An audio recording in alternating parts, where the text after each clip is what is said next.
Shalom teman-teman semua. Gimana kabar teman-teman yang ada di gereja dan di rumah hari ini?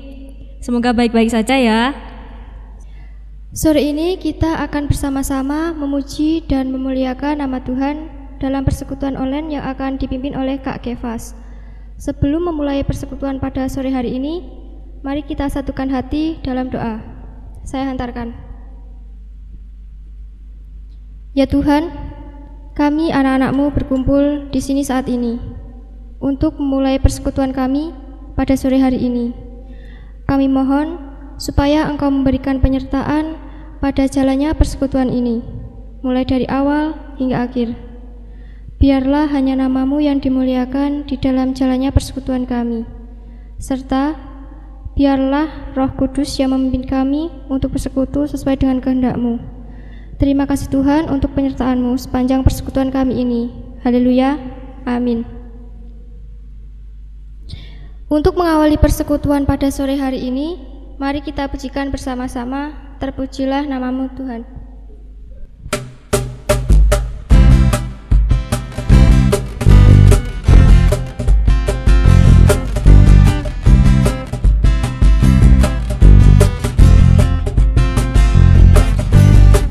Terpujilah nama-Mu Tuhan, kuat dan penuh kemuliaan. Satu suara kami nyatakan, kebesaran-Mu tetap selamanya. Terpujilah nama-Mu Tuhan, ajaib dan penuh keagungan. Satu hati kami nyatakan, kerajaan-Mu kekal selamanya.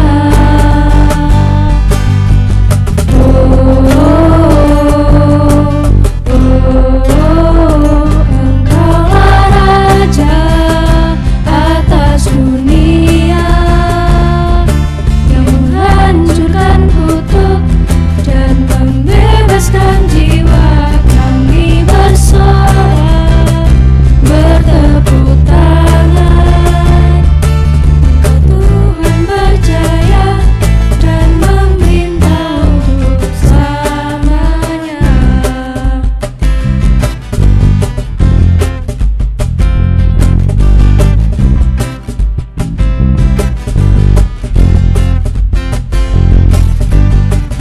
Terpujilah nama-Mu Tuhan, kuat dan penuh keagungan. Satu saat menyatakan,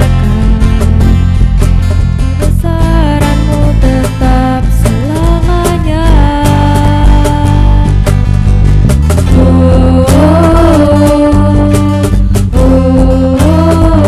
Engkaulah Raja atas dunia, yang menghancurkan kutuk dan membebaskan jiwa.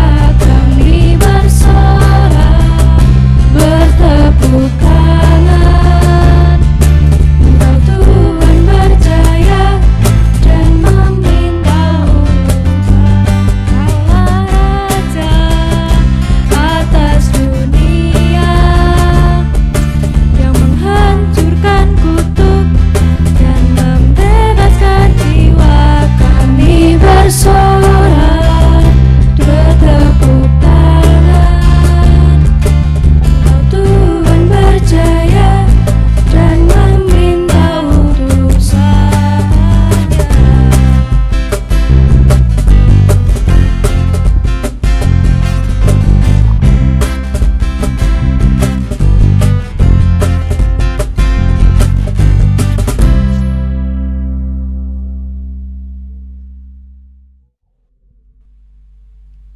Selanjutnya saya mau bertanya nih teman-teman. Teman-teman baik yang masih sekolah, kuliah, ataupun sudah bekerja, pasti punya tanggung jawab masing-masing kan? Pertanyaannya, apakah tanggung jawab kita hanya mengerjakan tugas-tugas dari sekolah, kuliah, dan tempat kerja? Tentu tidak ya teman-teman, karena kita juga hidup di lingkungan keluarga, masyarakat, berbangsa, dan tanah air, lingkungan gereja, atau saudara seiman juga. Nah, iya. Tantangan kita adalah bagaimana secara praktis menikmati setiap tanggung jawab itu. Lawan kata menikmati adalah mengeluh, frustasi atau juga menghindari atau mengabaikan tanggung jawab. Tapi justru hal itu semakin memberatkan diri bahkan orang lain. Juga tidak membuat kita bertumbuh dan menjadi berkat agar orang lain semakin mengenal siapa Tuhan Yesus dalam hidup kita. Dan kiranya melalui tema PA kita pada sore hari ini, yaitu tentang belajar menikmati tanggung jawab, kita akan ditolong menemukan jawabannya. Selanjutnya, sebelum memasuki firman, marilah kita bersama-sama menyiapkan hati kita untuk Tuhan. Kita mau bersungguh-sungguh di hadapan Tuhan untuk menerima firman-Nya.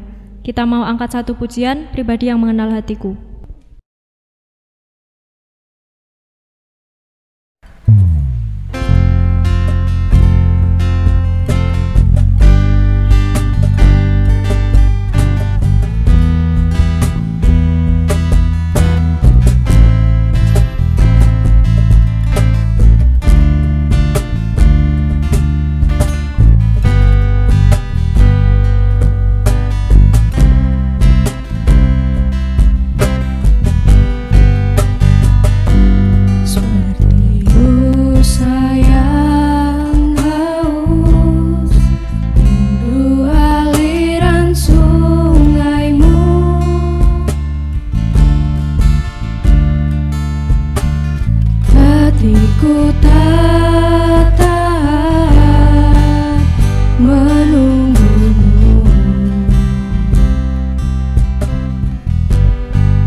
Dipersilakan untuk yang membawakan firman, Kak Kefas, waktu dan tempat kami persilahkan.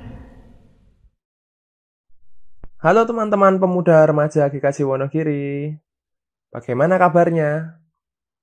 Ya, saya harap kabar kalian semua baik-baik aja ya. Perkenalkan, Nama saya Kefas, dan saya senang karena mempunyai kesempatan untuk mengisi PA online Pemuda Remaja GKJ Wonogiri. Oh iya teman-teman, hari ini kita akan belajar bersama-sama tentang bagaimana kita itu harus menikmati tanggung jawab. Nah, kan teman-teman ini kebanyakan kan sudah pada usia remaja. Nah, jadi teman-teman mulai harus belajar untuk bertanggung jawab.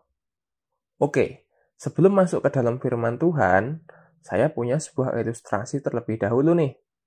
Nah, teman-teman di rumah, silakan bersama-sama berimajinasi atau membayangkan ilustrasi tersebut ya. Jadi, ada ilustrasi seperti ini. Seorang anak minum es, lalu pada akhirnya ia jatuh sakit dan kemudian tidak sekolah. Karena ia sakit, maka orang tuanya harus mengambil cuti kerja untuk merawatnya. Nah, kemudian anak ini sembuh dari sakitnya. Lalu, suatu waktu dia main nih ke rumah temannya. Nah, di rumah temannya dia ditawari untuk minum es. Nah, pertanyaannya, kemungkinan apa yang akan diambil oleh anak ini? Kemungkinan pertama, dia menerima tawaran tersebut lalu meminum esnya. Dan ada kemungkinan dia bisa sakit kembali. Lalu kemungkinan kedua, dia menolak tawaran tersebut dengan alasan takut ketahuan ortunya dan nanti akhirnya dimarahi. Sedangkan kemungkinan ketiga adalah dia menolak tawaran minum es tersebut dengan alasan ia tidak ingin membebani orang tuanya. Di mana apabila ia jatuh sakit nanti, maka orang tuanya harus cuti kerja lagi untuk merawatnya dan malah membuat repot. Nah, teman-teman, sikap manakah yang menunjukkan tanggung jawab dari anak ini? Oke, teman-teman bisa menyimpan jawaban teman-teman sendiri, lalu menarik kesimpulannya di akhir firman Tuhan ini ya. Oke, setelah kita tadi mendengarkan ilustrasi itu bersama-sama dan membayangkannya, lalu sekarang kita akan masuk ke bagian firman Tuhan. Bagian firman Tuhan kali ini diambil dari 1 Tesalonika 2 ayat 9-13. Nah, teman-teman silahkan simak baik-baik ya, akan saya bacakan. 1 Tesalonika 2 ayat 9-13. Sebab kamu masih ingat saudara-saudara akan usaha dan jerih lelah kami, sementara kami bekerja siang malam, supaya jangan menjadi beban bagi siapapun juga di antara kamu. Kami memberitakan Injil Allah kepada kamu. Kamu adalah saksi, demikian juga Allah. Betapa saleh, adil, dan tak bercacatnya kami berlaku di antara kamu yang percaya. Kamu tahu betapa kami, seperti Bapa terhadap anak-anaknya, telah menasihati kamu dan menguatkan hatimu seorang demi seorang, dan meminta dengan sangat supaya kamu hidup sesuai dengan kehendak Allah, yang memanggil kamu ke dalam kerajaan dan kemuliaannya. Dan karena itulah kami tidak putus-putusnya mengucap syukur juga kepada Allah, sebab kamu telah menerima firman Allah yang kami beritakan itu, bukan sebagai perkataan manusia, tetapi dan memang sungguh-sungguh demikian, sebagai firman Allah, yang bekerja juga di dalam kamu yang percaya. Amin. Oke teman-teman, kita lanjut ya. Nah, bagian firman Tuhan itu tadi ditulis oleh Rasul Paulus bersama Silwanus dan Timotius untuk jemaat di Tesalonika. Sekedar pengantar aja ya teman-teman. Kalau Rasul Paulus itu dulunya bernama Saulus. Ya, pasti teman-teman udah tahu lah ya, dan sering mendengar cerita tentang Saulus ini waktu di sekolah minggu, di mana Saulus itu diceritakan sering menganiaya orang Kristen. Tetapi pada akhirnya ia bertobat dan percaya akan Yesus. Lalu, akhirnya Rasul Paulus ini memberitakan Injil ke banyak tempat.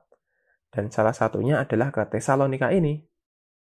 Oke teman-teman, ketika Rasul Paulus memberitakan Injil untuk jemaat di Tesalonika, ada tantangan berat yang dihadapi oleh Paulus, yaitu adanya berbagai macam tuduhan dan prasangka buruk kepada Paulus yang menganggap bahwa Rasul Paulus ini itu telah mengambil keuntungan demi kesenangan dirinya sendiri gitu. Jadi kayak ngambil cuan gitulah ya. Nah, maka dari itu melalui suratnya ini Rasul Paulus itu hendak menyampaikan bahwa meskipun ia itu menjalani panggilan sebagai pemberita Injil Kristus Tuhan Yesus, Rasul Paulus ini tidak pernah memanfaatkan posisinya tersebut itu untuk mengambil keuntungan. Namun sebaliknya, Rasul Paulus itu tetap bekerja siang dan malam guna mencukupi kebutuhan hidup.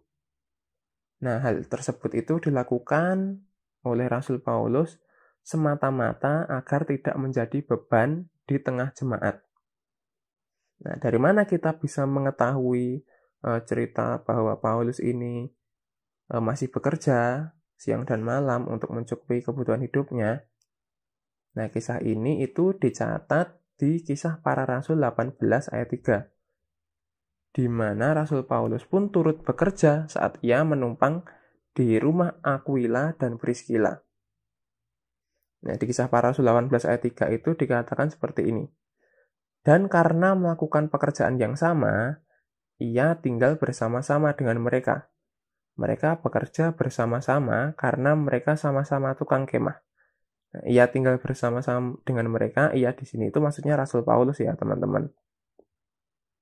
Nah, ada di bagian firman Tuhan yang lain, Rasul Paulus itu juga berkata dengan tegas yang demikian. Jika seorang tidak mau bekerja, janganlah ia makan. Nah, itu Rasul Paulus sendiri yang menulisnya dari 2 Tesalonika 3 ayat 10. Selain Paulus tadi memberi teladan tentang kemandiriannya sebagai seorang pemberita Injil, Rasul Paulus juga menunjukkan keteladanannya itu dalam tingkah laku kehidupannya, teman-teman. Di 1 Tesalonika 2 tadi, Rasul Paulus itu memakai beberapa istilah, yaitu ada saleh, adil, dan tak bercacat. Nah, maksudnya apa? Maksudnya adalah Rasul Paulus itu tidak mau dikenal hanya sekedar pandai dalam mengajar. Tapi lebih dari itu, Rasul Paulus ingin agar orang-orang itu mengenalnya melalui keteladanan sikap hidupnya. Dalam karya Paulus memberitakan Injil di tengah jemaat, Rasul Paulus itu selalu berusaha untuk bersikap adil dan tidak membeda-bedakan, apalagi memihak seseorang itu karena status sosialnya. Nah, sebenarnya tuduhan tak berdasar lain tentang Rasul Paulus itu tidak hanya tentang pekerjaan atau membebani jemaat, tetapi juga tentang tuduhannya itu tentang kesewenang-wenangan Rasul Paulus. Karena itu, Rasul Paulus menggambarkan hubungannya dengan jemaat itu di 1 Tesalonika 2 tadi itu seperti seorang bapa kepada anak-anaknya. Nah, maksudnya apa? Maksudnya itu adalah Rasul Paulus dengan jemaat itu mempunyai sebuah relasi yang hangat dan dekat layaknya orang tua kepada anaknya. Nah, Rasul Paulus juga menasihati dan menguatkan umat atau jemaat itu untuk terus hidup sesuai dengan kehendak Allah. Lalu di bagian akhir, Rasul Paulus mengucap syukur karena jemaat tidak memandang pemberitaan Injil itu datang dari manusia, melainkan dari Allah sendiri. Dan lebih dari itu, Injil tidak hanya didengar, melainkan dihidupi oleh jemaat di Tesalonika. Nah, teman-teman, lalu apa yang bisa kita pelajari dari Paulus? Ya, Rasul Paulus memberikan keteladanan dalam kemandirian dan sikap hidup tentang bagaimana kita itu harus bertanggung jawab dan tidak menyusahkan orang lain atau menjadi beban bagi orang lain. Saya pikir teman-teman pasti mempunyai tanggung jawab sendiri ya. Misalnya, ada aktivitas sehari-hari di rumah atau di keluarga.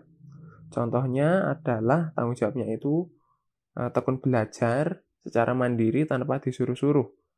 Jadi Bapak Ibu nggak perlu ngoyak-ngoyak, teman-teman itu sudah rajin belajar. Lalu membantu membersihkan rumah, entah itu menyapu ataupun mengepel. Lalu yang lain itu mencuci alat-alat makan setelah dipakai. Nah, ada juga yang seperti ilustrasi di awal tadi, tentang seseorang anak yang minum es. Nah, tapi juga masih ada tanggung jawab yang lain, Ya, saya rasa teman-teman pasti sudah tahu sendiri lah ya apa tanggung jawab teman-teman. Nah, tetapi tanggung jawab itu tidak hanya di dalam keluarga. Teman-teman sekalian pasti juga memiliki tanggung jawab di tengah masyarakat. Misalnya nih, contohnya adalah teman-teman itu harus menjadi orang yang baik, orang yang ramah, suka menolong, lalu turut menjaga kebersihan lingkungan, ya contohnya tidak membuang sampah dengan sembarangan, lalu suka berdamai, tidak suka berkelahi. Ya, masih banyak lah ya contohnya tanggung jawab di lingkungan masyarakat. Nah, inilah yang perlu dilakukan teman-teman sekalian, pemuda remaja, sebagai bentuk menghidupi firman Tuhan. Seperti yang sudah dicontohkan atau diteladani dari Rasul Paulus. Oke teman-teman, saya rasa itu saja yang bisa saya sampaikan kepada teman-teman semua pemuda remaja GKJ Wonogiri terkait bagaimana sih kita itu harus menikmati tanggung jawab kita. Oke, teman-teman semua tetap jaga kesehatan di tengah pandemi ini ya, dan sampai jumpa di lain waktu. Dadah. Tuhan Yesus memberkati. Terima kasih untuk Kak Kefas yang telah menyampaikan firman Tuhan pada kita. Selanjutnya, untuk merespon firman yang telah kita terima, kita mau bersama-sama memujikan satu pujian, Tuhanku bila hati kawanku.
Saat ini kita mau mendoakan bangsa kita, gereja kita, persekutuan kita.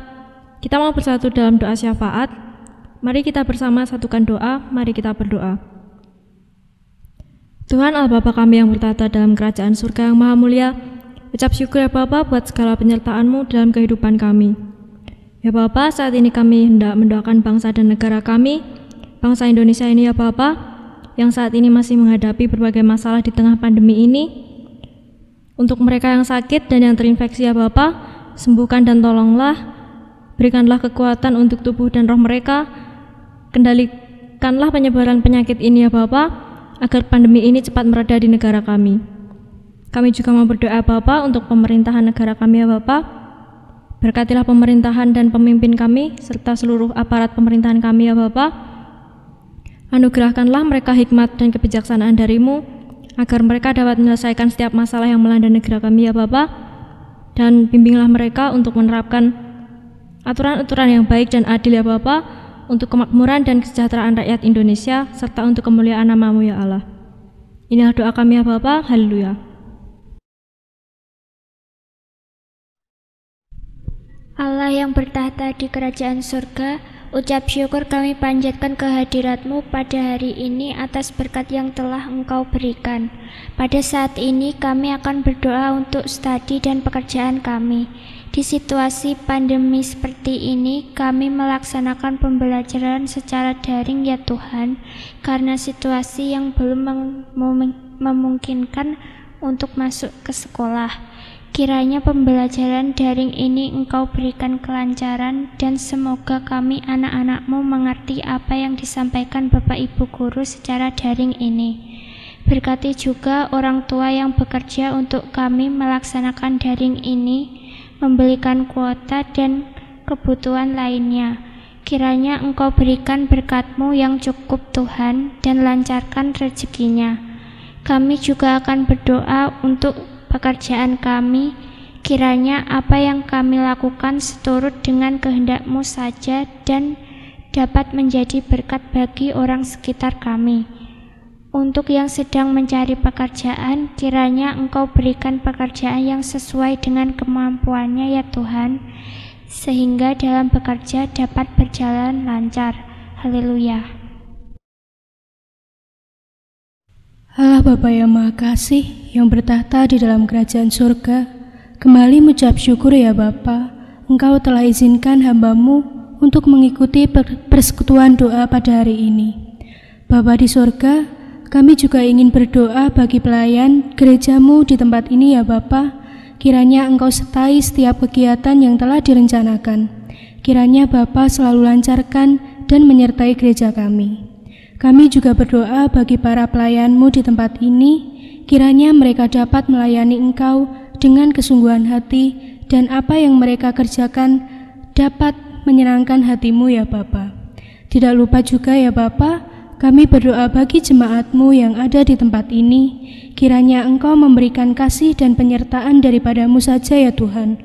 Terima kasih ya Tuhan, doa yang jauh dari sempurna ini hanya kami naikkan ke dalam nama Tuhan Yesus Kristus. Haleluya.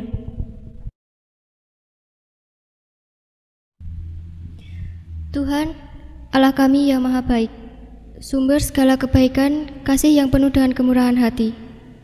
Engkau memanggil dan menjadikan keluarga kami bagian dari keluarga-Mu, yang menyatu dalam persekutuan gereja-Mu. Kami bersyukur atas cinta dan kebaikan yang telah Engkau curahkan di dalam keluarga kami. Karena dengan semua itu, kami dapat bersekutu dan dalam segala hal, melewati segala suka dan duka, serta bahu-membahu dalam keluarga kami. Inilah permohonan kami Tuhan Yesus, doa yang jauh dari sempurna ini kami naikkan. Di dalam nama Tuhan kami Yesus Kristus, kami berdoa dan mengucap syukur. Amin. Sebelum mengakhiri persekutuan pada sore hari ini, mari bersama-sama kita memujikan pujian terakhir, Bagi Yesus Kuserahkan.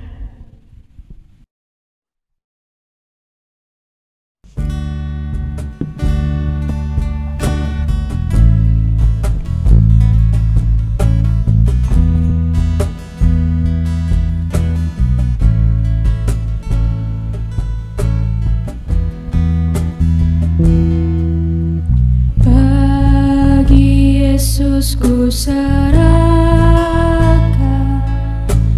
hidupku seluruhnya, hati dan perbuatanku pun waktuku miliknya. Bagi Yesus semua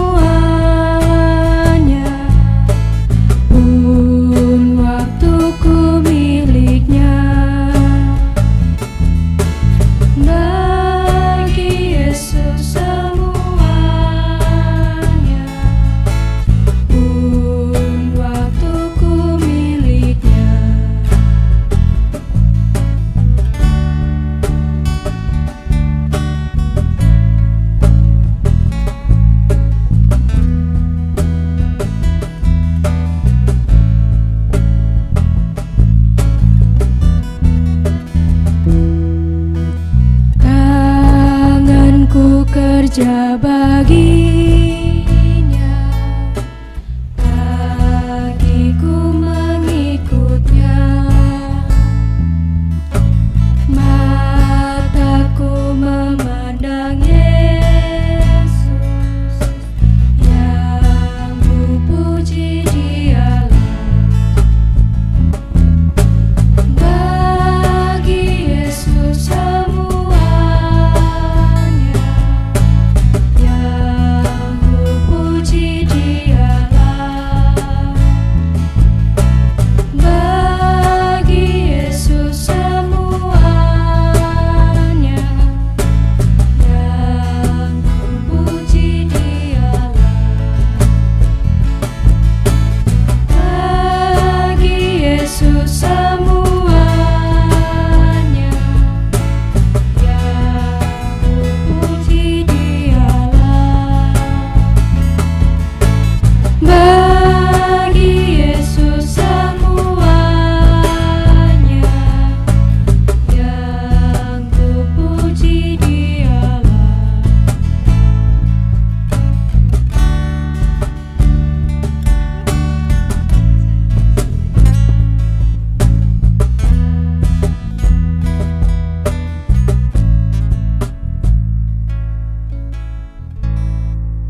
Ya, persekutuan online kita pada sore hari ini telah berakhir.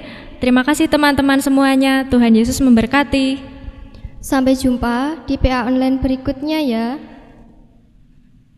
Bye-bye teman-teman.